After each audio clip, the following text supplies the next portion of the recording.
Muy buenos días a todos, gracias por los asistentes que estáis aquí y gracias también a la gente que nos está viendo por streaming.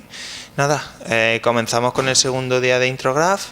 Hoy vamos a estar dedicados a la animación y al rendering, por la mañana animación y por la tarde al rendering. Y para inaugurar este segundo día tenemos a Miguel Ángel de Ilion Studios y nos va a dar una presentación sobre el proceso de producción de una animación de una película. Nada, deseo que os guste y os dejo con él.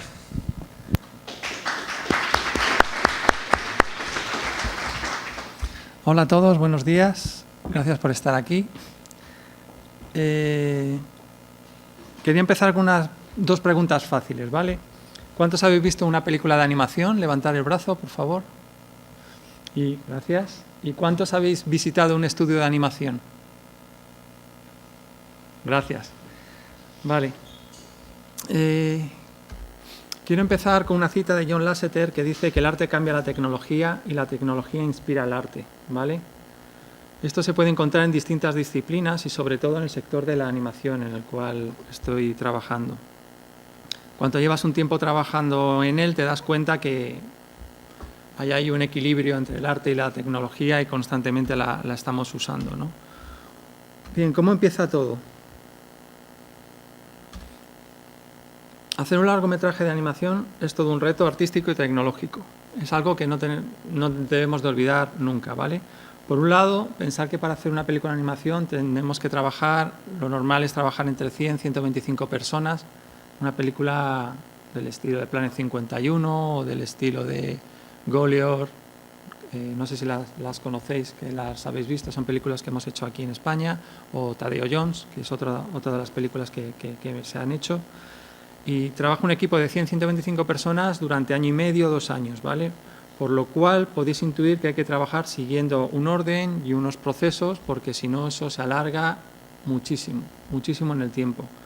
Para poder llegar a buen puerto con el proyecto, dividimos todo el grueso de la película en 3 fases: preproducción, producción y postproducción.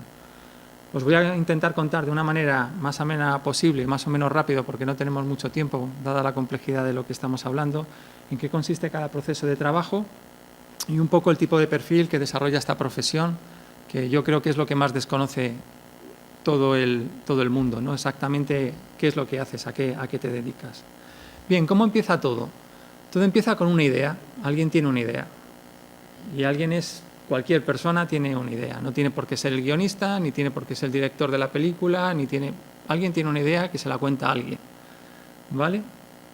Entonces, ahí es donde nace todo, porque con la idea, por ejemplo, vamos a poner el ejemplo de que quieres hacer un corto de animación, que es algo un poco más, a una escala más pequeñita, pero más o menos consta de las mismas fases. Cuando tú quieres hacer un corto de animación, piensas la idea que quieres hacer, empiezas a desarrollarla, va creciendo y empiezas a evaluar qué es lo que vas a hacer, ¿no? ¿Qué técnica de animación vas a escoger? De las múltiples técnicas de animación que hay, animación tradicional, animación en 3D o stop motion, pues ves qué técnica se adapta más a la historia que tú quieres contar. ¿Qué tipo de animación vas a hacer? Si vas a hacer un tipo de animación realista o vas a hacer un tipo de animación mucho más cartoon. Habréis visto todos los dibujos de la Warner Bros. Del coyote del correcaminos, que se escuasean y estrechan, ¿no? los personajes muchísimo. Esa es una animación muy cartoony, la llamamos, o algo más realista, como suelen ser las películas de 3D, de Shrek o Finding Nemo, que los movimientos parece que son más reales, aunque son muy característicos de animación, ¿no? También es importante saber qué tecnología dispones para hacerla, qué ordenadores tienes, con qué software lo vas a hacer, porque todo eso condiciona la historia que quieres contar. El papel lo aguanta todo, es lo que decimos, ¿no? Tú escribes y en el papel pones, y en una pradera al atardecer viene una horda de orcos corriendo hacia ti, y eso suena épico y todo el mundo nos lo imaginamos, pero cuando te empiezas a modelar orcos y empiezas a hacer animaciones de orcos y orcos, dices, con esto no llego ni en broma, ¿no? Entonces hay que tener ahí un equilibrio con la idea, qué es lo que quieres hacer. Una vez que tienes la idea ya clara, arrancamos y aquí empieza la preproducción con el storyboard, ¿vale? Este proceso consta de 2 partes. Por un lado, te lees el guión y lo que tienes que hacer es dibujar de manera rápida diferentes viñetas que interpreten ese guión, siendo lo más claras y concisas posible. Es lo que viene a ser como un cómic. Un cómic es una historia y vemos en viñetas, nos van desarrollando esa historia, ¿no? Entonces, es importante ser muy ágil y muy rápido porque hay que plantear distintos puntos de vista, hay que plantear cuál es el ángulo bueno para contar ese momento de acción o ese momento de interpretación de los personajes, ¿no? La segunda parte, que es la otra imagen que veis al lado, es la presentación en un panel, que llamamos presentación en panel, de esa secuencia de imágenes, mostrándosela a un equipo de personas, las cuales aportan ideas y sugerencias a la secuencia. Este perfil es conocido como Storyboard Artist, ¿vale? O sea, la habilidad principal que tiene este equipo es la de plasmar en un dibujo la esencia de lo que ocurre en un guión, y tiene que tener las habilidades de dibujar tanto en animación tradicional, en dibujo tradicional, perdón, como en digital. Hoy en día nada es más rápido que un lápiz y un folio. Haces un boceto, lo tienes, pum, pasas a otro, lo tienes, pum. Ni con la tableta llegas a digitalizadora o con un tablet dibujando llegas a ser tan rápido como con un lápiz y un papel, ¿no? Y a día de hoy seguimos usando lápiz y papel. Es verdad que luego las viñetas seleccionadas las escaneamos y las digitalizamos y ya empezamos a mover todo en digital, pero normalmente lápiz y papel o boli y papel como trabaje el artista. Si tenéis alguna pregunta en alguno de los procesos, levantéis la mano tranquilamente y me hacéis la pregunta que queráis o la duda que tengáis, ¿de acuerdo? Bien, una vez que tenemos ya escogidas los dibujos que queremos con las viñetas que queremos, entramos en el proceso que se llama Animatic, ¿vale? ¿En qué consiste esto? Consiste en montar un vídeo. Vamos cogiendo la selección de imágenes que hemos cogido, las viñetas que hemos cogido como si fuera un cómic y lo hacemos de manera que sea un vídeo. Asignamos un tiempo a cada viñeta para que dé tiempo a escuchar el diálogo o dé tiempo a que suceda la acción. Y lo proyectamos en una sala para el equipo de las personas que van a empezar a hacer la película, ¿vale? Esto nos vale para tener un timing y un ritmo de los planos por primera vez. Y así podernos hacer, todas las personas que vamos a hacer la película, una idea del tipo de largometraje del que estamos hablando. Voy a poneros un ejemplo para que lo veáis. There are 5 billion stars in the universe, 290 certified planets. And yet so far we haven't got a single unequivocal proof of life. For centuries we have been looking at the stars, waiting for a sign, with no luck. Well, this is all about to change.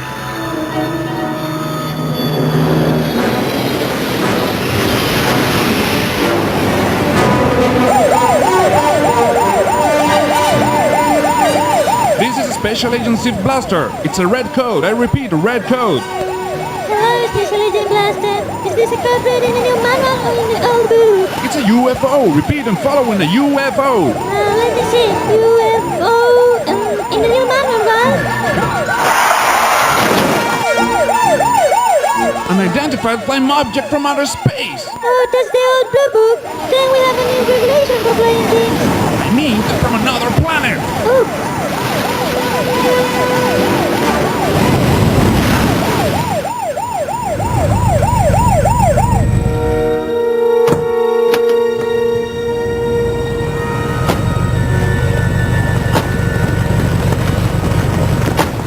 Bien, lo vamos a parar aquí. Como veis es algo muy básico, ¿vale? Unos dibujos que veis que son bastante rápidos, pero ya empiezas a coger un ritmo. Aquí todo el sonido lo solemos hacer en el estudio, las voces son voces nuestras grabando, ¿vale?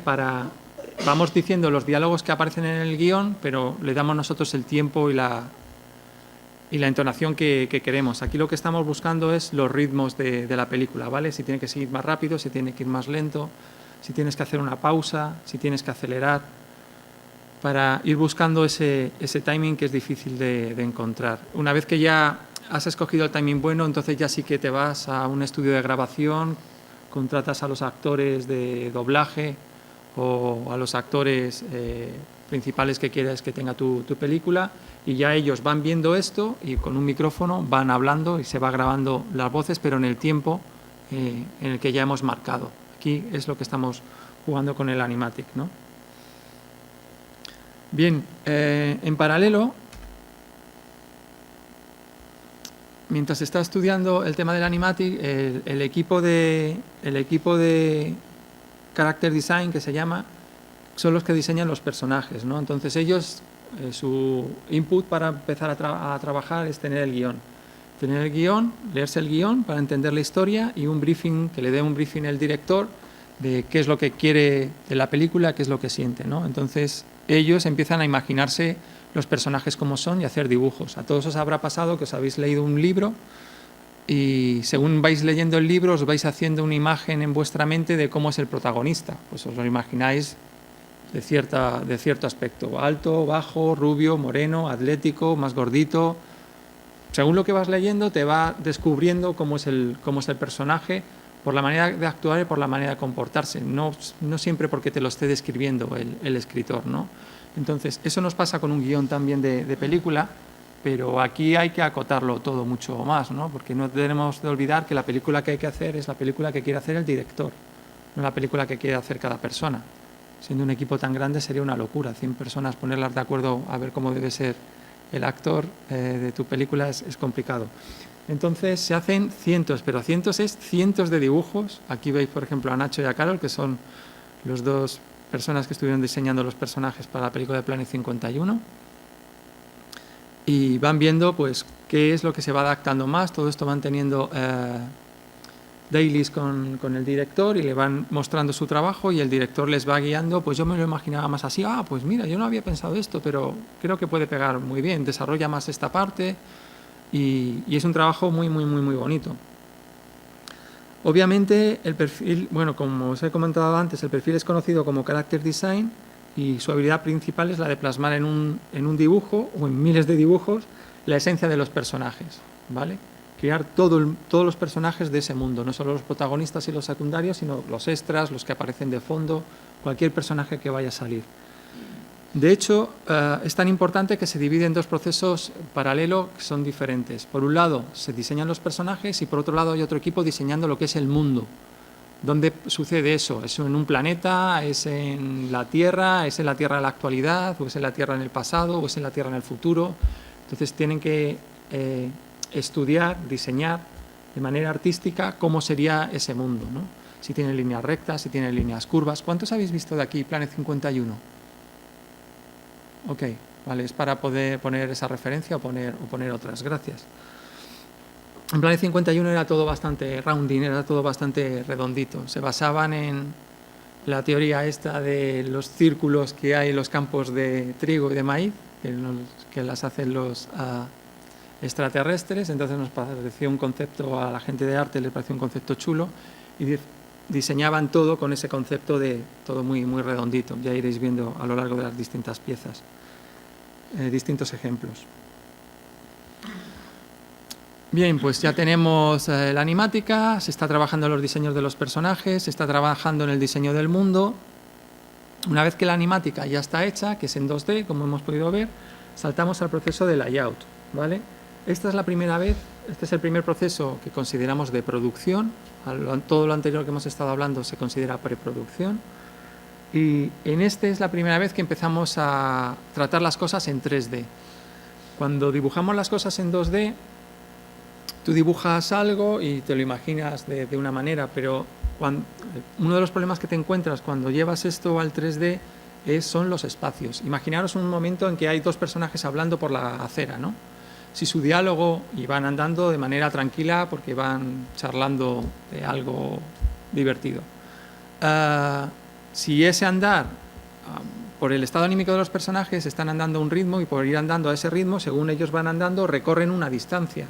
Quiere decir que tienes que hacer unas fachadas y quieres hacer un edificio porque la cámara les va acompañando.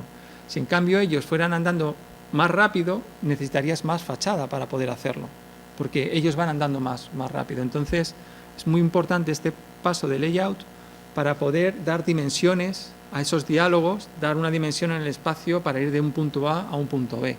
También tienes travelings de cámara. Si haces algo muy, muy rápido, el espectador se va a marear y se va a perder.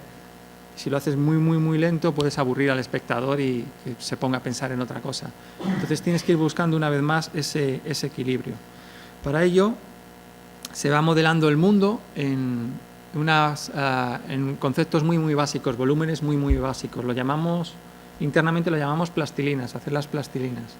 Y es eso, crear esos espacios con un modelado muy, muy rápido y un modelado de baja, casi tipo videojuego, pero videojuego de los 80, de los 90, no videojuego como los de ahora, que tienen multitud de detalle y de definición. Vamos a ver un pequeño ejemplo de layout. There are 5 billion... Ryder, Oh, we have a new regulation for flying things.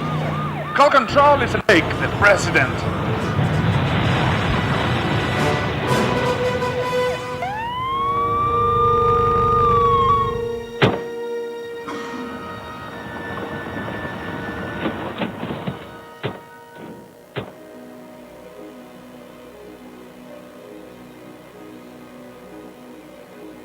Hold the perimeter. Cut all the escape routes. I want them alive.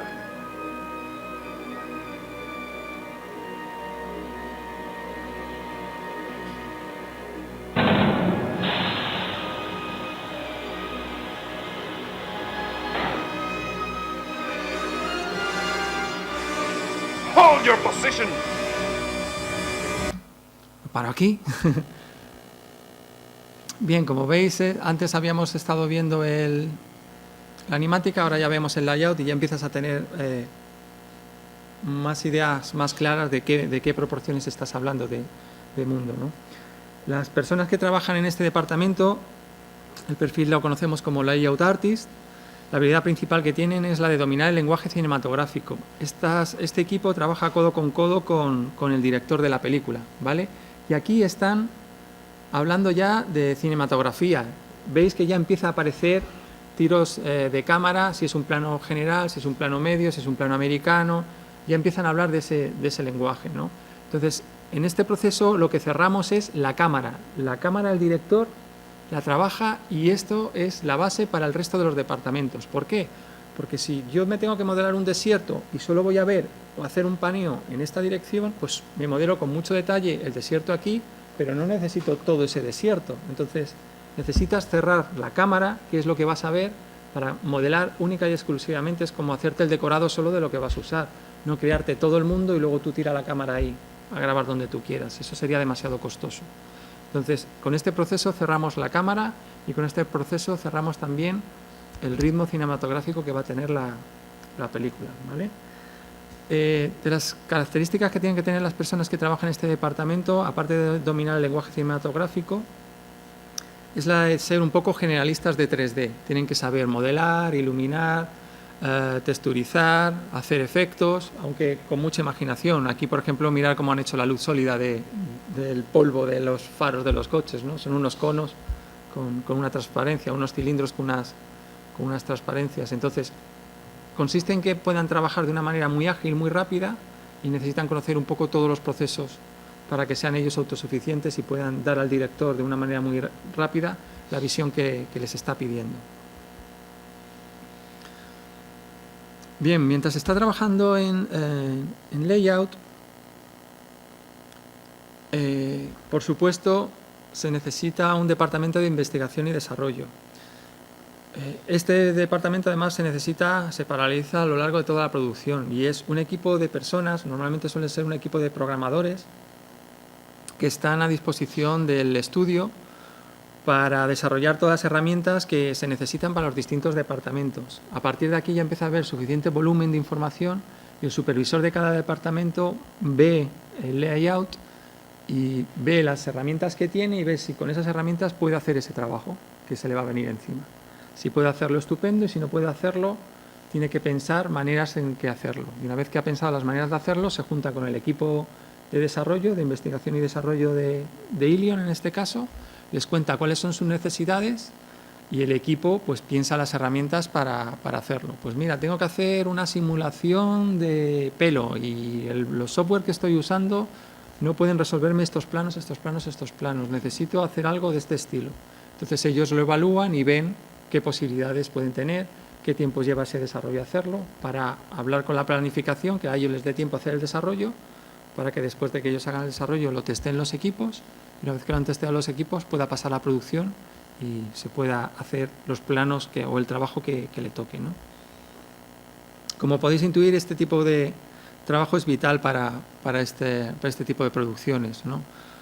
Solemos trabajar con software comerciales, no sé si conocéis los software de 3D Maya o el 3D Studio Max o Blender o XSI. ¿Os suena esto que os estoy diciendo? ¿Habéis trabajado alguna vez con alguno? Entonces, son software con los que sales, pero no son suficientes para poder acometer una producción y siempre tienes que tener infinidad de herramientas para trabajar con ellos, ¿no? Para poder personalizar tu trabajo y dar un grado más de realismo y un grado más de calidad. El perfil de este departamento suelen ser conocidos como programadores. Su habilidad principal, como podéis intuir, es la de dominar diferentes lenguajes de programación para poder desarrollar las herramientas que se les pide. Normalmente suele ser programación orientada a objetos, que es la aplicación que tenemos nosotros en el estudio, y es deseable que tengan conocimientos de C++ y también lenguajes de scripting propios de los software que se usan, como Mel, Python, etcétera, ¿no? Bien, una vez que el personaje ya está diseñado, pasamos a la fase de modelado. El modelado lo hacemos en software que os he comentado antes, en Maya, 3D Studio Max, Blender, etcétera, aunque últimamente, en los últimos años, han salido software específico de modelado, como son ZBrush o Moodbox, denominados Sculpting Software, ¿vale? Que están más identificados y más pensados para modelar tipo Paintbrush. Tienes partes de... ¿Los habéis visto trabajar en alguna ocasión? Partes de formas geométricas conocidas, esferas, cubos, cilindros, y vas como modelando en barro, pero con un pincel y el ratón, dando presión, vas generando volúmenes y vas dando forma. La verdad es que son de las cosas que más se han evolucionado en los últimos años, y el modelado ha dado un cambio muy, muy grande. Quizás se complica eso las siguientes fases, pero el modelado hoy en día se puede modelar prácticamente cualquier cosa. ¿Qué necesitamos para poder hacer este proceso de modelado? Necesitamos que el personaje se ajuste al diseño. Normalmente necesitamos los planos del personaje. Para ello se modela la posición del hombre de Vitruvio, de Leonardo, que conocéis, con los brazos abiertos y las piernas abiertas, para poder acceder a todas las partes y no queden partes ocultas. Se le dan unos dibujos de frente, de perfil, en la vista top, y algunos escorzos para que los modeladores tengan suficiente información de volumen y pasen eso del 2D, de los dibujos, al 3D. Es increíble la capacidad de estas personas de ver una ilustración y interpretar los volúmenes y clavártelo, pero como... Es increíble, es que tenéis que verlo. ¿Ves el personaje? Si el personaje está bien dibujado, funciona en todas las vistas. Uno de los mayores problemas que hay es que en el dibujo 2D tú puedes falsear. Conocéis todos Mickey Mouse, ¿no? O la Pantera Rosa, que es animación tradicional. Pues cuando Mickey está parado, sus pies, fijaros en esto, no sé si os habéis dado cuenta alguna vez, sus pies son más largos que su pierna, ¿vale? Porque tiene apil, mola que sea zapatón, pero en cambio cuando van dando y les tiran las piernas lo que necesitan para que su pie pase entre la cintura y el suelo. La sensación sería como nosotros cuando nos ponemos aletas largas de bucear. Cuando te pones aletas y te pones a andar, ¿qué nos pasa? Que somos un poco patosos porque no nos da el talón nos pega en el culo, no hay suficiente espacio para pasar. Y en cambio en Mickey Mouse van falseando eso constantemente para que quede bonito, ¿no? Significa que en 2D, como hemos dicho antes, el papel lo aguanta todo y puedes falsear proporciones, que no pasa nada. En 3D no es tan trivial falsear proporciones, ¿vale? Porque tienes información de la textura que es realista, que si tú la estiras se te estira la textura. Tienes una luz y unas reflexiones que si tú lo estiras pues también se notan y te cantan. Entonces es muy importante que la gente que diseña los personajes sea muy purista y lo haga real, ¿vale? Que cuando hace un frente y un perfil, el perfil sea como un plano casi de arquitectura, un plano de ingeniería, que coincida exactamente, no más o menos vale por aquí, para que luego eso se pueda construir bien en 3D. De las cosas que tienen que tener en cuenta también es que la topología esté bien organizada. Hay que pensar que este personaje va a tener deformaciones, se va a mover. Entonces tienes que organizar las mallas, la topología, para que estén preparadas en la dirección en que los músculos después la van a deformar, para que no te queden cosas poligonales, cosas con aristas y feas, sino que te quede algo que te dé la sensación que es orgánico, ¿no? Y también, otra de las cosas que hacen es modelar todos los morfos para después hacer toda la animación facial. Supongo que lo habréis visto alguna vez en películas de stop motion, que lo que se hace es se modelan todas las sílabas A, I, O, U, y te modelas al personaje diciendo una A, una E, una I, una O y una U. Aquí igual te los modelas y luego lo que vas haciendo es, con un script que te haces, vas pasando de una cabeza a otra y te da la sensación de que el personaje está moviendo los labios, cuando en verdad lo que estás haciendo es cambiando de una cabeza de una A por una cabeza de una O, de una U. Entonces, como veis, lleva bastante trabajo. La gente que trabaja en este departamento se llama Character Modeler o Character Artist, ¿vale? Y están especializados en personajes. Al igual que están especializados en personajes, hay otro departamento que se especializa en los mundos, en ir modelando las localizaciones, en ir modelando los interiores y exteriores que van a aparecer en la película. Y ellos se van basando en los artes y en los bocetos que le ha pasado el departamento de arte y van, igual que se va haciendo el personaje, a la vez en paralelo se va creando el mundo. Su casa o el despacho donde trabaja o el mundo exterior donde va a pasar la acción. Voy a poneros un ejemplo de modelado. Esas líneas negras son los polígonos. Fijaros cómo están organizados para poder luego deformarse. Y este es el personaje con las texturas aplicadas. Esta es la posición que os decía, que es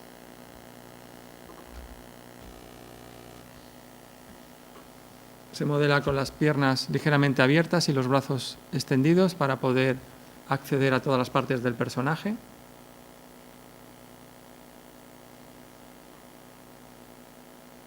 Esto se pasa luego a animación y se va comprobando que las proporciones están bien, son adecuadas, nos gustan, estamos cómodas con ellas.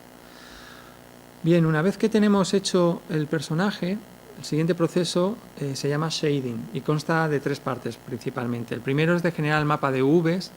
Lo que haces es hacer el desarrollo del personaje. Habréis hecho alguna vez, hace unos cuantos años, supongo, un cubo, dibujar un cubo en una cartulina, recortarlo y luego generar el volumen con él. No sé si esto lo habéis hecho alguna vez, generar de algo 2D algo 3D. El proceso de generar las UVs es justo lo contrario. Tengo algo en 3D y lo tengo que recortar y plasmar en una imagen 2D. ¿Para qué? Para en esa imagen 2D, viendo la topología, dibujo la textura ahí y luego esa textura se la aplico al personaje y queda envuelto y funciona la textura y no resbala por ningún lado. Eso es lo que se denomina generar el mapa de UVs, que se llama. El otro proceso sería el de dibujar directamente la textura, dando el look que quieras, pues si tiene que ser un jersey, si tiene que ser una camisa, si tiene que ser un cinturón, si tiene que ser un cristal de reloj o de gafas, si tiene que ser piel. Y el otro proceso es crear el shading, que es lo que interpreta el render para decir y dar esa sensación de si estás hablando de un material plástico, de un material madera, de un material, cualquier material que conocemos, ¿no?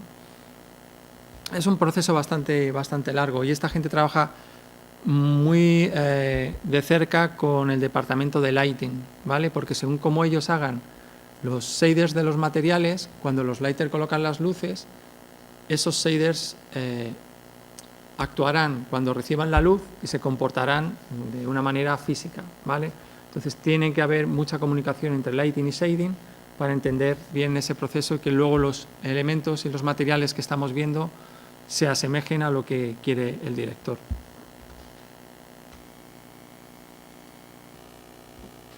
Por ejemplo, aquí podéis ver un personaje que se le ha hecho el shading, no tiene el VLC. Maybe.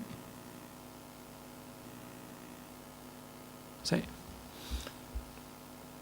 Y aquí veis cómo pues el look que te da es que el pelo tiene un comportamiento físico cuando recibe la luz, el cristal tiene un comportamiento diferente cuando recibe la luz, el plástico tiene uno diferente, la piel tiene uno diferente.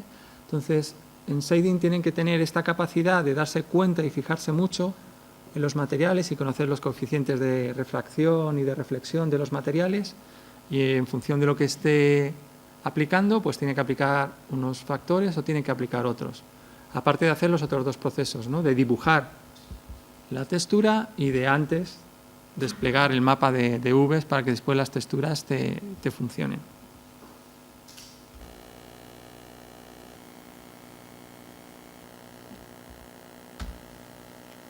Bien, ya tenemos el personaje modelado, ya tenemos el personaje con Vs. Técnicamente saltamos al proceso de setup y rigging, ¿vale? ¿En qué consiste este proceso? Consiste en preparar al personaje para que pueda ir a animación, ¿vale? Estos son de los procesos que la gente no suele conocer y es bastante tedioso, la verdad. El proceso de setup o de rigging consta de dos partes principales. Una es la de crear el esqueleto dentro del personaje.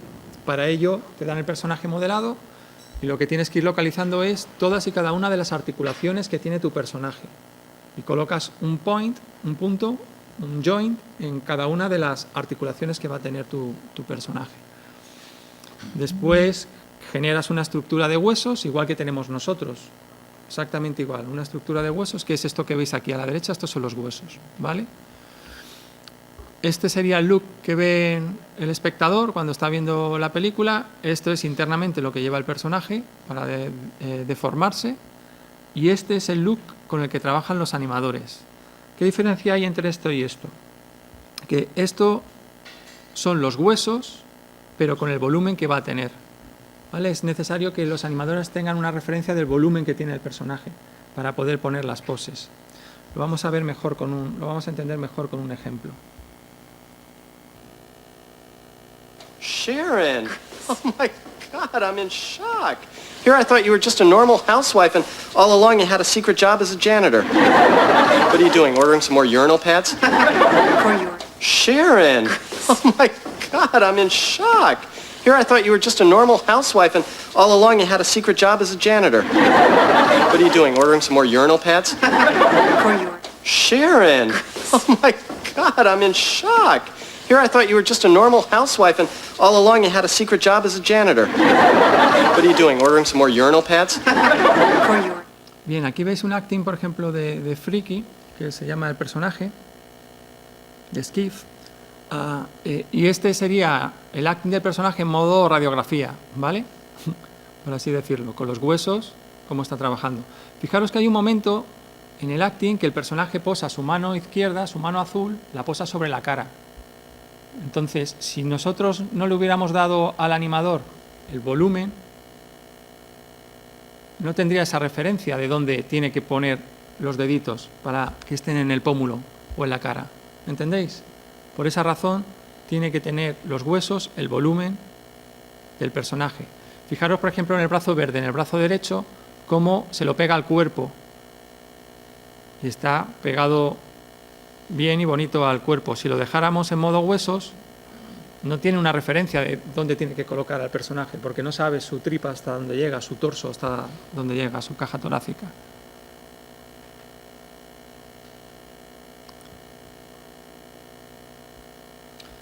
Bien, la primera parte consiste en generar la estructura de huesos y la segunda parte consiste en unir el aspecto exterior, lo que modelaron en el departamento de modelado, el aspecto exterior, con esta estructura interna, de manera que cuando yo doble el brazo, la piel siga al brazo, ¿no? Ese es un proceso que se conoce con el nombre de skin y es un proceso bastante tedioso. En este proceso, lo que tenemos que ir haciendo es, cada vértice que han modelado, tenemos que ir seleccionando ese vértice y diciendo, este vértice lo va a controlar este hueso en un 70% y este hueso en un 30%. Este vértice lo va a controlar un 20% este, un 40% este y un 40% este otro hueso. De manera que cuando termines con todo el cuerpo, la sensación que te tiene que dar es que hay una estructura ósea rígida dentro, con un paquete muscular y tendones, que de manera que cuando se está moviendo el personaje se deforma por las articulaciones y te da un aspecto de que es algo orgánico, sabiendo todos que no es algo orgánico, que es algo digital, ¿no? Cuando hemos hecho este trabajo en todas y cada una de las articulaciones, ponemos unos test de animación al personaje, unos ciclos de andar, unos ciclos de correr, una tabla de gimnasia, como le hemos puesto aquí a Skip, se la cargamos, el personaje se mueve y comprobamos si la geometría se deforma de manera suficiente y de manera coherente, ¿no? Si es así, el personaje este estaría listo para la acción, estaría listo para que ya lo cojan en el departamento de animación y empiecen a animar con él como ellos necesiten.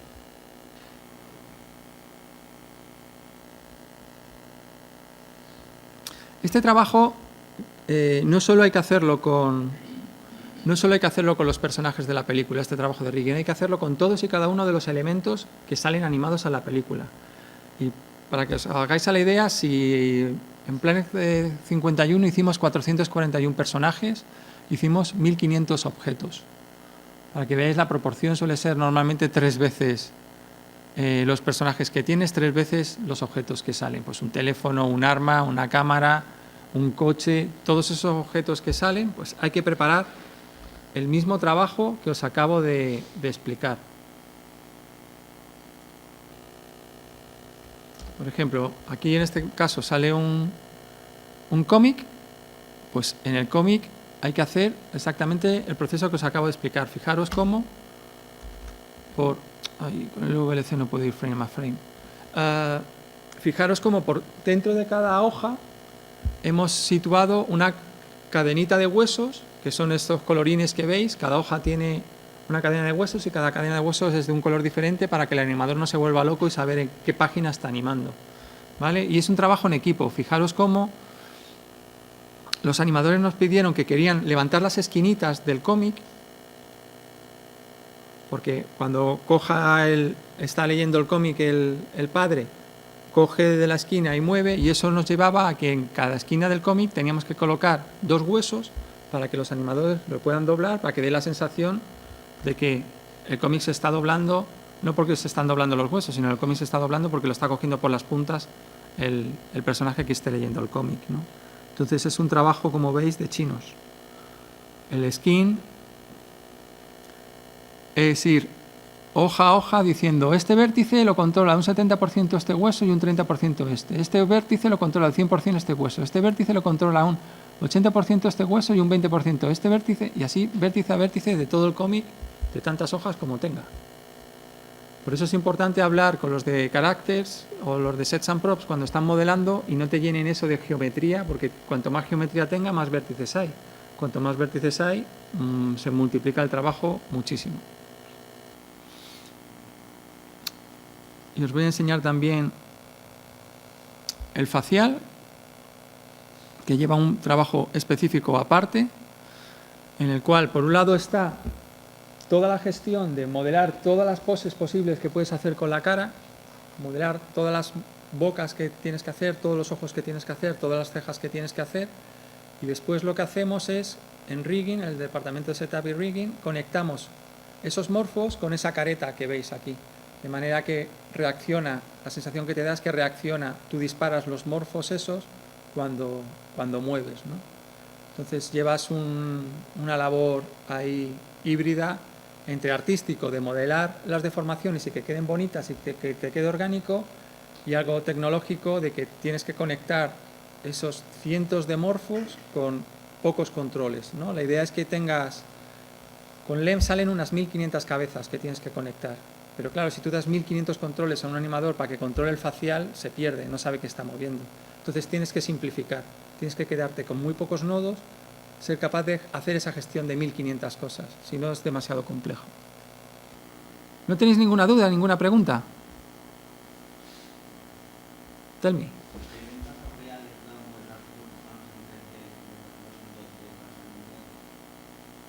¿Cómo haces 2D falseando en 3D? Ponme un ejemplo. No, quiero decir, ponme un ejemplo de producción. Quiero decir que visualmente la sensación es totalmente diferente. Tú ves Blancanieves y es preciosa y es muy bonita, pero no tiene nada que ver con Finding Nemo. Es como comparar el halcón maltés ¿sabes? O Alguien voló sobre el nido del cuco con Avatar.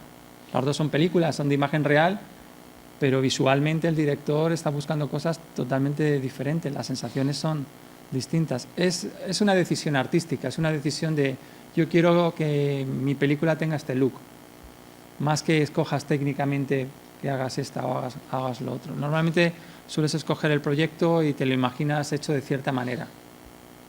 Luego otra cosa ya si hay presupuesto para hacerlo de esa manera o tienes que recurrir a otras. Pero normalmente el estilo viene condicionado por el director, que es lo que quiere hacer. Es su idea y normalmente suele ser su idea, o quien hace la idea se lo imagina ya con qué acabado o qué estilo quiere hacerlo. No sé si esto responde a tu pregunta. Sin duda, lo estaba hablando antes con Fran, sin duda las de 3D tienen bastante más presupuesto que las de 2D. Rango fueron $150 millones,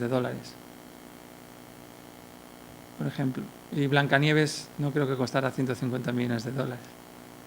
Pero Blancanieves estará en los museos de toda la vida y Rango no estará en los museos de toda la vida. Entonces, cada cosa tiene su mérito.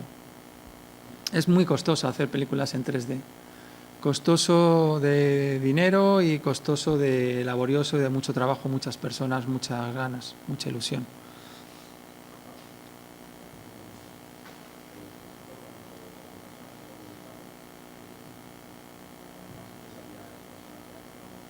¿Sí?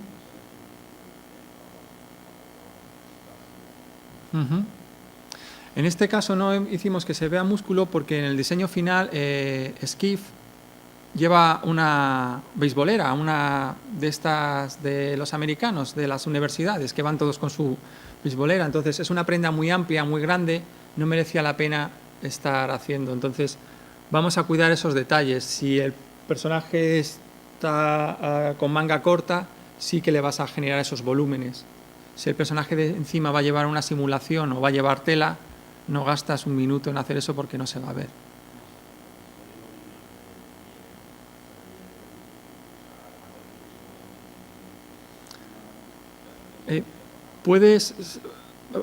En este tipo de película, por ejemplo, no metimos músculos porque no eran necesarios, pero hay veces que sí que necesitas crear unos músculos. Entonces los software estos de 3D tienen una primitiva que se llama músculo, que ya lo que hace es directamente, dices, los músculos sabes que están conectados normalmente en los dos extremos a través de los tendones, y lo que hacen es miden la distancia que hay de un tendón al otro. Entonces cuando cambia la distancia del tendón, significa que está comprimido o extendido. Entonces todos sabemos cómo funciona la forma del músculo cuando está extendido, está relajado, y cuando está comprimido se hace bola.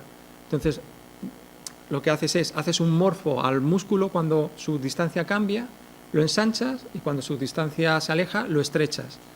Y haces el skin, en vez de contra los huesos, haces el skin contra este objeto. De manera que la sensación visual que te da cuando lo das es que hay un paquete muscular debajo que está funcionando, pero es todo mentira. Animación viene de la palabra alma, ¿vale? Entonces consiste en dar sensaciones, no realismo. Y luego también otra cosa que tenemos que tener en cuenta, las películas de animación en cine son 24 fotogramas por segundo. Entonces te tienes que quedar con la esencia del movimiento para plasmarla en 24 imágenes. Cuando tú coges y filmas algo, no es lo mismo. No es igual. Entonces lo que haces es, te coges los 24 fotogramas que te dan esa esencia de movimiento, y además aplicas los principios básicos de animación para que quede más bonito y tenga más appeal y se vea más chulo y se mueva de esa manera que todos nos quedamos ahí embelesados mirando cómo hay. Es un poco por ahí por donde van los tiros.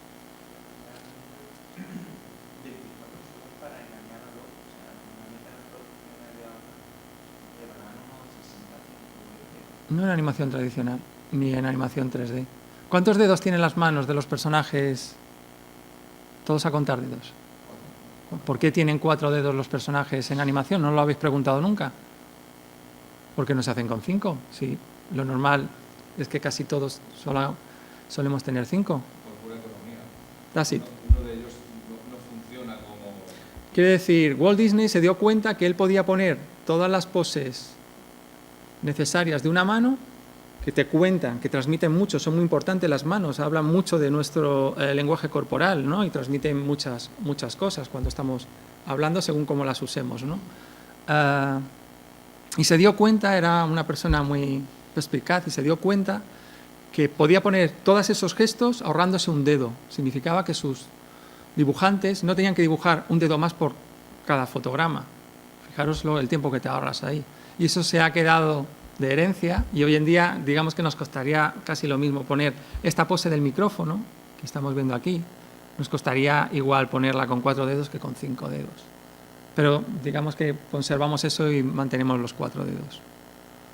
¿Vale? Entonces hay que economizar energía. De verdad que no os podéis imaginar el volumen de trabajo. Yo estoy aquí como un papagayo soltando información, bla, bla, bla, bla, bla, pero nadie te enseña a hacer películas de animación.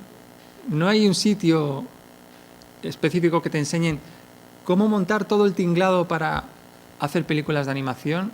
Y a día de hoy, estudios como Pixar o Disney, que llevan hechas unas cuantas películas de animación, de una película a otra cambian sus procesos y su pipeline, porque no se adapta a hacer la película. Es como un barco que quiere ir en una dirección y tú le tienes que ir llevando a otra constantemente, y él tiende a irse a otro lado, tiende a pasarse de presupuesto, tiende a irte de tiempos, tiende a no acabarse, y todo el mundo, unas personas más que otras, tienden a ir enderezando, ¿no? Quiero avanzar un poco más en la presentación para iros contando más cosas, porque iréis uniendo cositas, ¿vale? Bien, ya tenemos el personaje modelado con Vs, con el rigging puesto, pasa al departamento de animación, ¿vale? Que aquí, ¿qué es lo que hacen? Estas son las estrellas del... Casi todos, supongo que de casi todas las cosas que he hablado, algunas las habréis conocido, otras será la primera vez que lo oigáis, pero casi todos entendéis que en una película de animación se necesitan animadores. Esto viene a ser como en fútbol los delanteros. Todo el mundo, las portadas de los periódicos siempre salen los delanteros y pocas veces salen los porteros o los utilleros o los entrenadores, ¿no? Con los animadores nos pasa lo mismo. Los animadores son los actores de las películas reales, son la cara que todo el mundo quiere conocer y ver. Son los que dan vida a los personajes, ¿no? Y a los objetos animados, y es uno de los motivos por los cuales vamos a ver estas películas, porque nos encanta, ¿no? Entonces quiero enseñaros un poco el proceso.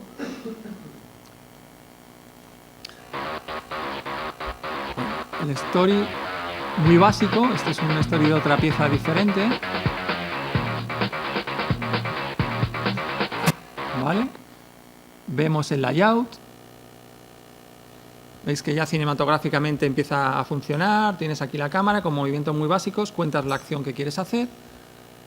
Y ahora esta es la información que tiene el animador, y por otro lado le llegan todos esos personajes con el rig hecho ya modelado para que él haga su acting. Pues lo primero que tiene que hacer es interiorizar el personaje, y para ello lo que hace es grabarse.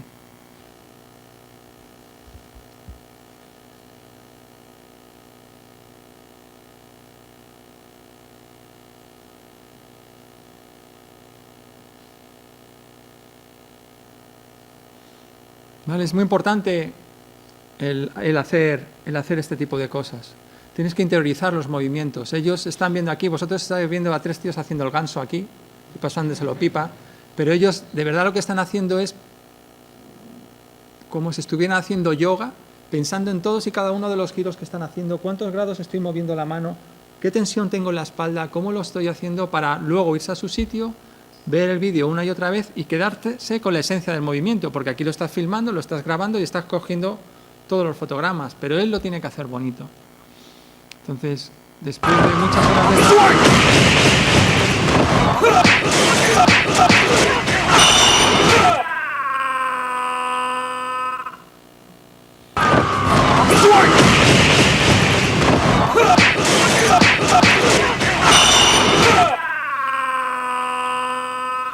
Fijaros, por ejemplo, cómo sí que tiene las poses que hizo Jorge, pero el timing que da entre unas y otras, pone la pose y después, en el momento del golpe, acelera, está más acelerada. ¿Para qué? Para que sea más dinámico el golpe y funcione mucho mejor visualmente.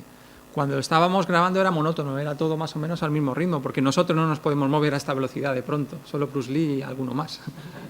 ¿Vale? Pero no contábamos con Bruce Lee para esta producción. ¿Vale? Es otro de los motivos por los cuales a veces contratas a una persona específica para hacer un personaje, ya te va a dar mucho la manera de moverse o la manera de comportarse.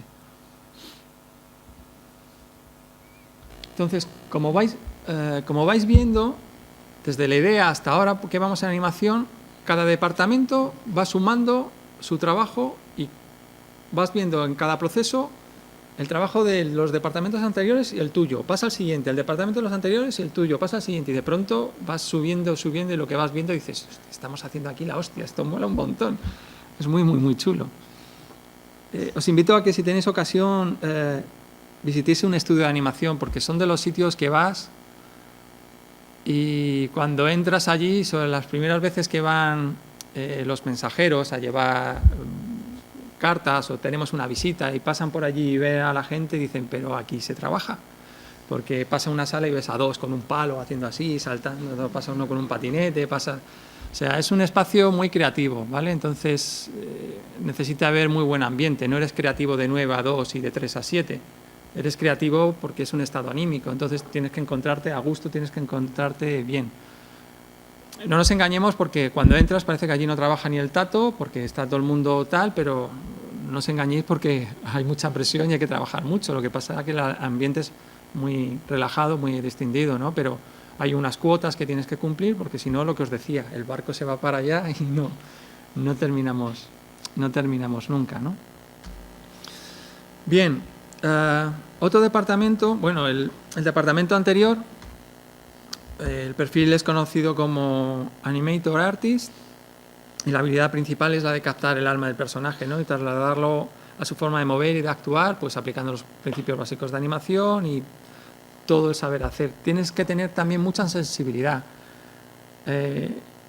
Es muy obsesionante, es muy obsesivo ser animador, porque tú estás con tu plano y tienes que resolverlo y estás pensando en tu plano 24 horas. Os pasará si alguna vez trabajáis en esto como animadores, que te vas fijando en un montón de detalles. Por ejemplo, fijaros ahora mismo, estaremos en la sala unas 30 o 40 personas, todos estamos sentados y yo creo, desde la perspectiva que tengo yo, no hay dos personas que estén sentadas iguales. Somos 40 y hay 40 maneras de estar sentados diferentes. No cambiéis la pose y miraros unos a otros. Esto te hace ver la de matices que tiene ser animador. Tú tienes que escoger de todas las posiciones que tenéis sentados, yo tengo que sentar a mi personaje, pero ¿cuál es la personalidad que tiene mi personaje que mejor se adapta? ¿Y cuál es el estado anímico dentro del guión de la película en el que se encuentra el personaje? No te sientas igual si estás pletórico que si estás abatido. ¿Vale? Entonces tú como animador te vas a ir fijando en todos esos detalles. Si tú no eres capaz de sacar el plano, cuando vayas en el metro, cuando vayas en la calle, te vas a estar fijando en la gente. Si es que si alguna vez veis a alguien fijándoos minuciosamente, no quiere nada con vosotros, solo es un animador que está buscando algo. Vale, os lo digo porque me ha pasado en cantidad de ocasiones. Estuve trabajando como animador muchos años y te quedas mirando en alguien. Sé que es difícil de entender. No, mira, estoy pensando. Y dices, este tío no sabe qué hacer para ligar, pero... No, déjalo. Lo estoy liando, me voy y ya está. No, es muy obsesivo. Te tienes que fijar en todos esos pequeños detalles. Los pequeños detalles son los que marcan la diferencia de crearte un personaje a no. Entonces, es de las partes que es muy, muy, muy bonito. Aunque no es tan conocido por el público general, ¿vale? Los efectos especiales. Estos sí que los conocéis, porque cada vez hay más producciones con más efectos especiales, incluso hay algunas películas que solo tienen efectos especiales, no se hacen con idea y con guión, solo mira lo que hago, pum. ¿Vale? Por suerte ya estamos todos más acostumbrados a estas y ya están viendo que de vez en cuando hay que meter algo de guión, que es importante, ¿vale? Pero hay un gran trabajo aquí. Los efectos especiales se suelen hacer normalmente después de la animación porque los personajes a veces interactúan con esos efectos especiales. Y entendemos por efectos especiales pues lo que suelen ser explosiones, roturas, sólidos rígidos, fluidos, simulación de pelo, simulación de telas. Hay todo un departamento específico en hacer todo este tipo de proceso, ¿no? Os voy a poner una demo del departamento.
Bueno, como veis, estos son los malotes del estudio. Son malotes también porque los departamentos anteriores han estado creando todo bonito y tal, y esto siempre lo rompen todo, lo destruyen todo, ¿vale? Incluso la música que suenan ya es destructiva, ¿vale? Hacen un gran trabajo y es muy difícil de integrar los efectos con todo lo demás, ¿no? Y tocas muchos palos. O sea, aquí hay, Mauricio lo podrá ver, ¿no? Que hay una cantidad muy variada y comportamientos físicos muy dispares unos de otros. Dentro del estudio son la gente que tienen que tener más capacidad de tocar más software y tener más recursos para poder resolver estas cosas, porque hay algunas que son tremendamente complicadas. Ok, de hecho denominamos FX todo aquello que no puede ser animado. Si no puede ser animado va al cajón desastre de FX, ¿vale?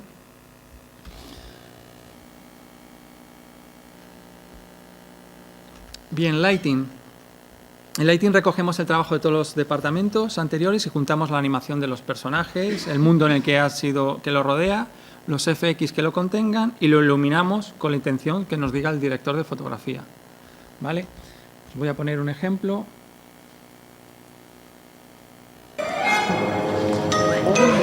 God, they're gorgeous.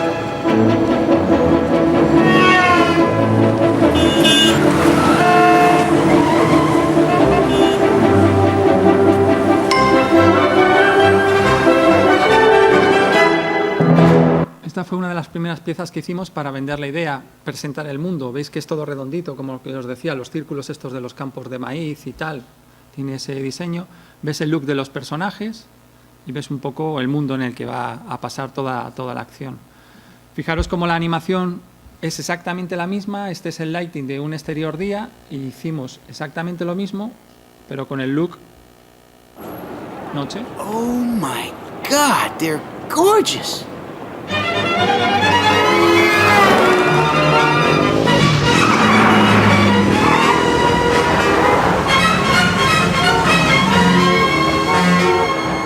Entonces aquí podemos comprobar que el trabajo de todos los departamentos es exactamente el mismo y aquí el de lighting, según cómo iluminen ellos, pues puedes hacer un interior noche, un interior día, un exterior noche, un exterior día. Trabajan directamente con el director de fotografía para dar ese look final al frame. Esta gente ya está jugando con todos los componentes que tiene, que vamos a ver luego en la película, ¿no? Entonces tiene absolutamente todo.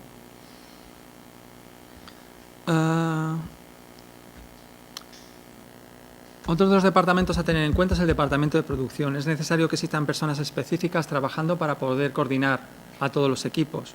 Según el departamento hay más o menos personas, pero para que os hagáis la idea, animación suele ser el departamento más numeroso y suele ser entre 20 o 60 personas el departamento de animación. Entonces necesitas gente que vaya preparando su trabajo para que tú cuando vayas al día siguiente tengas ya puesto qué es lo que tienes que hacer, cuánto tiempo tienes, dónde están los objetos que tienes que coger y vayan haciendo un seguimiento de la producción, una vez más, para que el barco vaya a la dirección en que comentábamos antes que tienden a irse.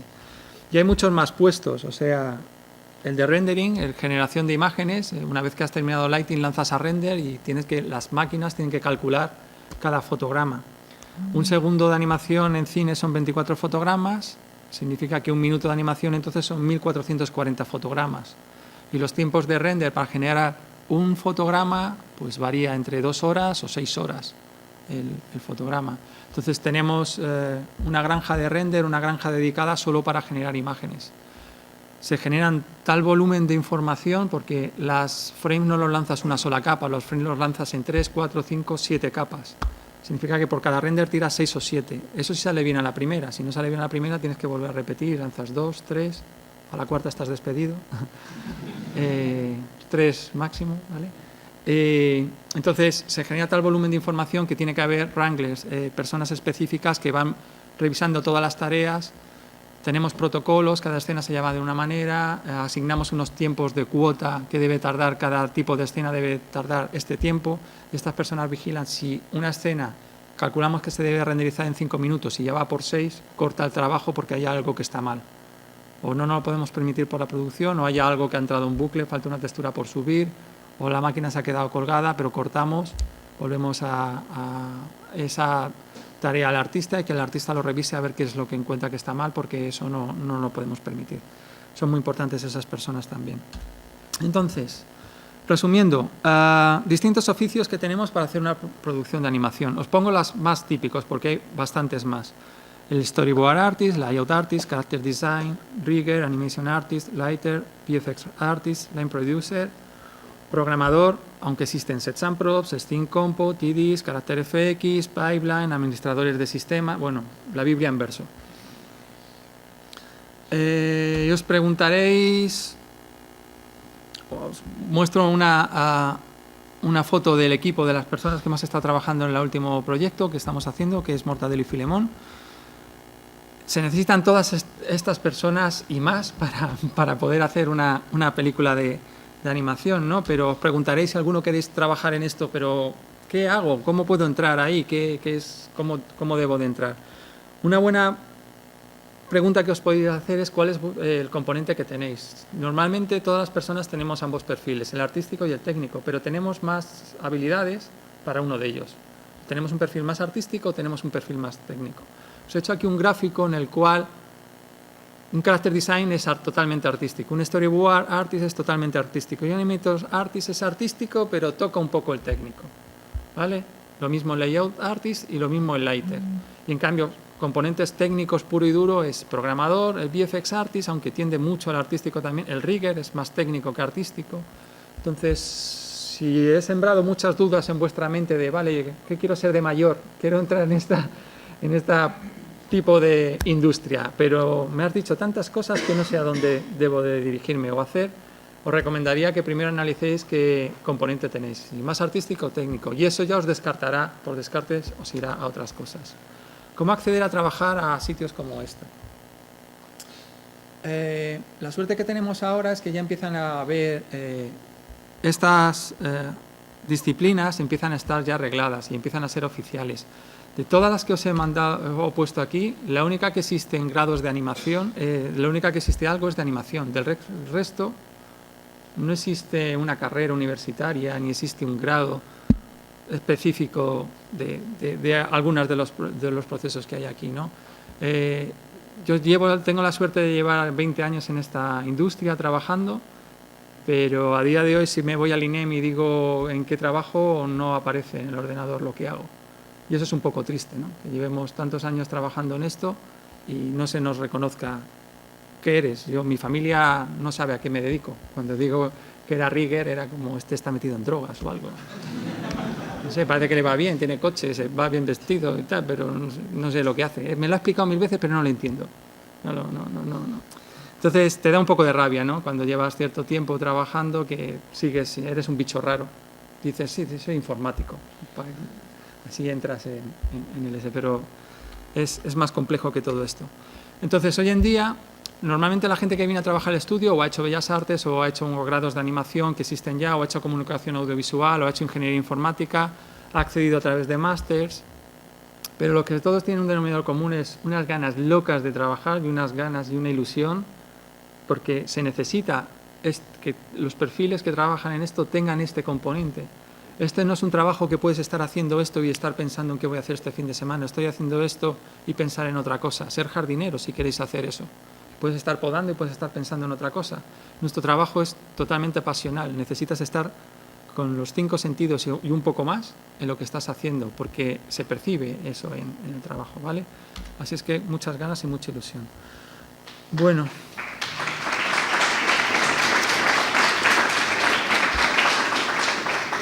Para terminar, quería dejaros una pequeña tráiler de la película que estamos terminando ya. La terminamos dentro de un mes, en junio, y quería un poco mostraros. Me han hecho un favor de dejarlo, pero por lo menos ya que me habéis aguantado, verlo, ¿vale?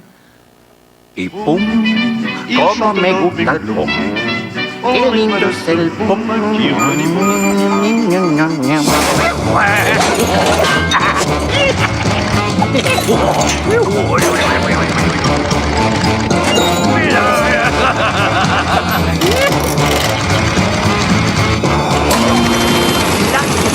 Va a hacer pum. Y ahora escúchenme bien.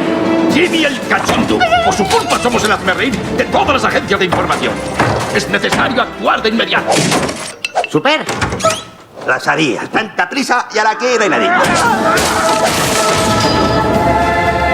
¿Pero cómo va a hundir la tía? Eso son cosas que se dicen con el calentón, pero que no lo va a hacer. Además, eso es imposible, Super. Tendría que venir con su helicóptero. Soltar una bomba de carga hueca. Todo. Que le diera tiempo a escapar. Exactamente. Y todo eso es muy difícil que coincida en el tiempo. Sí, muy difícil, muy difícil.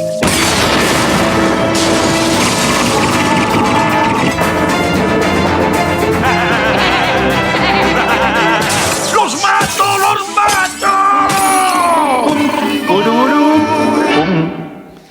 Pues nada, eso es lo que hemos estado haciendo el último año y medio.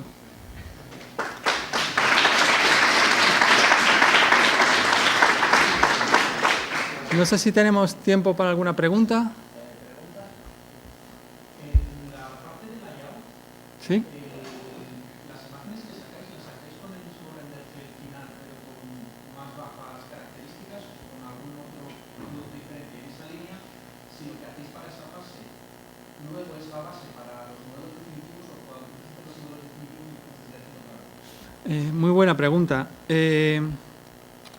Lo que sí cerramos es el aspecto que va a tener, las proporciones que va a tener la imagen final, ¿vale? Y intentamos que en layout esté ya definida. Normalmente el director no se casa y no te dice el formato que va a tener la imagen, no sabe si va a ser así o va a ser más cuadrada, no lo sabe todavía. Lo ideal es que en layout ya tengas el aspect con el que vas a trabajar de imagen de largo por alto, para que no lo haces al tamaño de 2K ni a 4K, pero sí en proporcional más pequeñito. Para componer la imagen la vas a necesitar. Y luego layout es el primer sitio donde ya vas a ver los espacios y los mundos. Lo que hacemos es, se modelan esas plastilinas y las plastilinas esas luego pasan al departamento que modela los mundos y los usa como base para que su modelado en alta case lo más posible con esa plastilina, para después dar cambiazo uno por otro. Quito la plastilina y pongo todo el modelado en alta. ¿Ok? ¿Sí?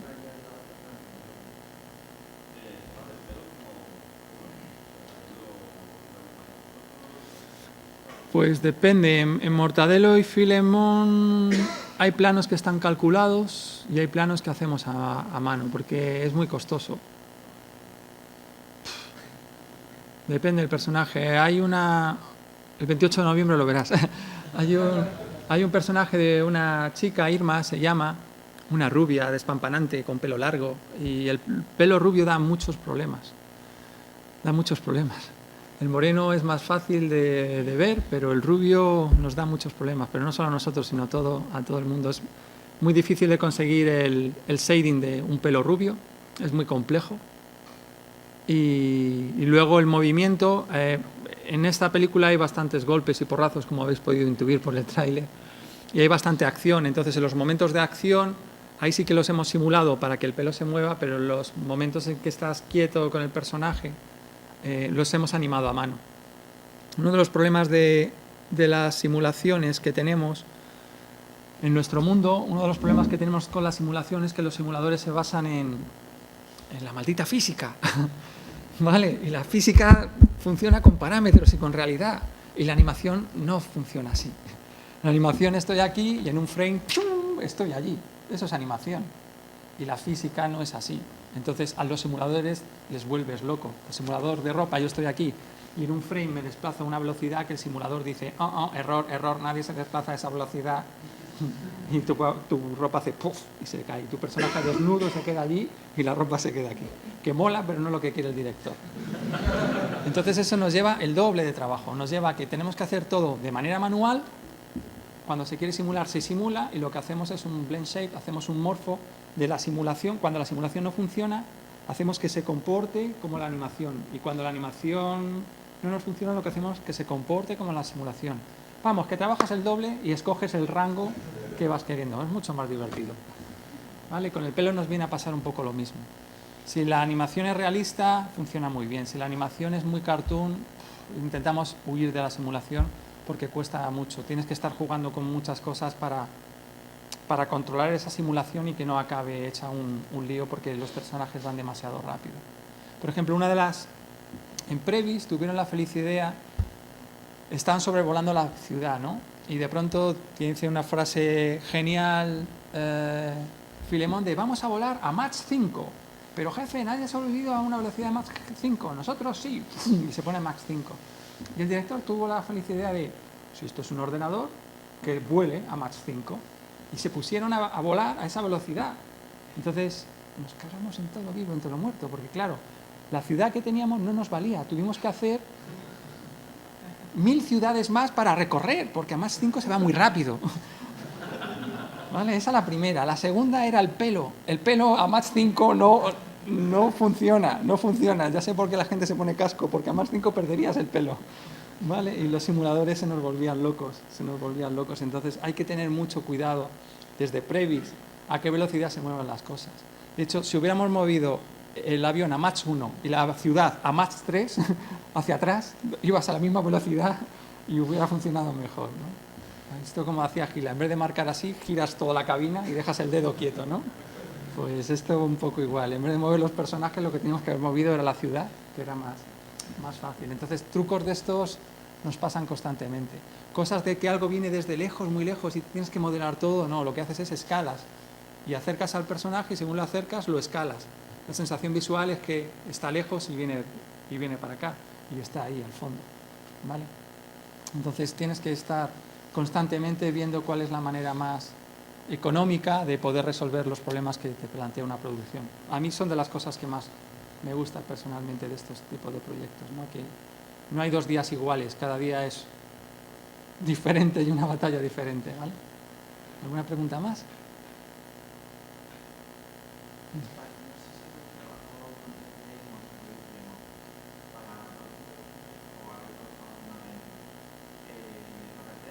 ¿Te refieres en estereoscopía? Sí, esta ha sido la primera vez que hemos trabajado en estereoscopía. No, otro gran coñazo. Tengo la estereoscopía. Ha dado muchos problemas, muchos problemas. O sea, yo por mí la borraban del mapa ya. O sea, gracias a Ridley Scott, muchas gracias, pero si alguna vez me lo cruzo en el metro, le daré las gracias por Avatar, pero le diré que la estereoscopía, por favor, que se esté quieto la próxima vez. Nos genera muchos problemas la estereoscopía porque hay un montón de trucos que a lo largo de estos años usamos. Por ejemplo, si algo está muy lejos, pues ya no lo modelas en 3D. Directamente colocas un plano, le pegas una fotografía, o haces un matte painting, lo dibujas y eso te funciona. Con un ojo, con 2 ya tienes demasiada información y ya no puedes hacer 2 planos que te funcionen, entonces tienes que modelar.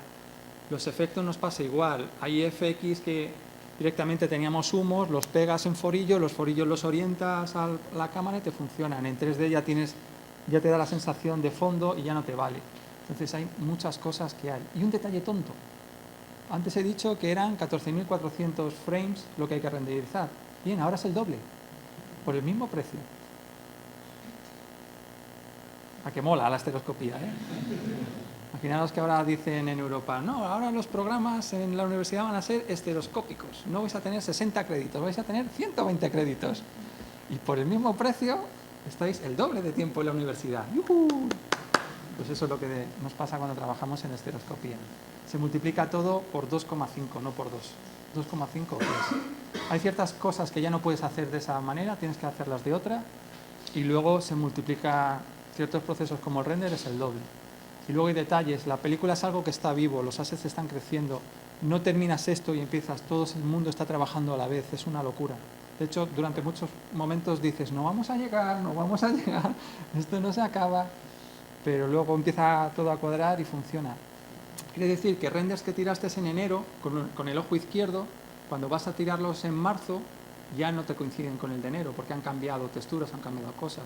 Entonces los que has tirado en enero no te vale y tienes que repetirlo. Significa que tienes que renderizar ambos ojos en el mismo momento de tiempo, porque como dejes un ojo mucho tiempo de otro, es difícil garantizar que tengas exactamente lo mismo. ¿Vale? Pero luego, por ejemplo, en esta peli, yo no soy muy partidario de la estereoscopía, pero en esta película creemos que es por Javier Fesser, que le gustan mucho las ópticas cerradas. Los decorados de interiores son muy pequeñitos y funciona especialmente bonito y chulo la estereoscopía. Está muy chulo. Cuando lo ves, mola un montón. Está muy bueno. Pero lleva un trabajo extra muy gordo. ¿Algo más? Hablar un poquito más del papel del line producer, del Sí, el line producer está a nivel global de toda la producción, es el que dice cuánta pasta tengo, cuánto tiempo tengo y dirige el barco en que no se me vaya de pasta y de tiempo. Y se tiene que pelear con cuánta pasta doy a cada departamento para que se traduzca en brazos, en personas, artistas trabajando o en medios, máquinas o software o hardware o cámaras para grabar o cosas para hacer. Y luego están los producers, que son ya dentro de cada equipo, acabas sabiendo un poco de cómo trabajan los artistas, ¿no? Entonces tienes que coordinar a esos artistas. Significa que él trabaja con el line producer y dice, mira, normalmente la película se divide en secuencias, la secuencia esta secuencia esta, y la secuencia a su vez se divide en planos, y los planos se reparten entre los artistas, ¿vale? Entonces se asignan unas cuotas. Por ejemplo, en Mortadelo y Filemón la cuota que teníamos era de animar 6 segundos a la semana cada animador. Pues 6 segundos, multiplica 6 segundos por 24 fotogramas y te dice, tú a la semana tienes que tener aprobado tantos fotogramas, con lo que has hecho y con los retakes que haya, porque obviamente no vas a daily, presentas, aprobado, te cambian cosas. De hecho, una vez más, la nave, el director quiere la mejor película del mundo. Entonces él te lo cambia una vez, y dos, y tres, y cuatro, y te lo va a cambiar siempre, porque quiere lo mejor, y nunca vas a tener lo mejor. Esto es muy artístico y nunca lo das por acabado. ¿Cuándo terminas de pintar un cuadro? Técnicamente podrías estar pintando un cuadro toda la vida. Puedes siempre mejorar. Con esto nos pasa lo mismo. El producer vigila en decir, estamos cerca de las cuotas, el tiempo nos está pasando. De hecho, para esta producción hemos puesto un stamp en los vídeos y cuando lo estabas viendo poníamos la cuota que quedaba. Entonces poníamos en verde los días, si estaba en verde, ponía verde, un 3 en verde. Significa que le quedan 3 días al artista para trabajar. Y un -3 rojo es que te has pasado 3 días. Entonces esa información era muy importante para el director para... te dije que tocaras aquello, ¿verdad? Sí, pero es que no me gusta. Vuelve a dejarlo como estaba, pero ahora me cambia. Y entonces se fijaba tal... Y ahí ya es un equilibrio de unas veces las gallinas que entran por las que salen, como decía Mota, ¿no? Entonces unas veces aprobaba unas cosas más rápido y otras veces pues pedía más cambio. Entonces los producers principalmente vigilan que los artistas cumplan las cuotas, que están dentro del calendario y están atentos a las necesidades que pueda haber, ¿vale? Para adelantarse a procesos y ir por delante como un mes preparando el trabajo, o sea, hablando con las otras partes para que si el animador tiene que animar, pues obviamente los personajes tienen que estar preparados, los decorados tienen que estar preparados, las cámaras tienen que estar exportadas, tiene que estar todo listo para que el lunes empiece el animador. Entonces se tienen que coordinar los distintos producers de los distintos departamentos para hacer cuadrar los calendarios. Vamos, es divertidísimo. Y luego tienen que tener un gran don de gentes, porque tienes que lidiar con artistas. Y es difícil lidiar con artistas, ¿vale? Porque el concepto tiempo no lo manejan, que tienes que terminar tu plano, es que yo quiero hacer mi plano mejor. Bien. Bien. ¿Cuánto te queda? 60%. Vale, y al día siguiente un 61%. Me dijiste 60. Ah, sí, 59%. No se nos acaba. Entonces, es complicado, es complicado. ¿Vale? Pues gracias a todos.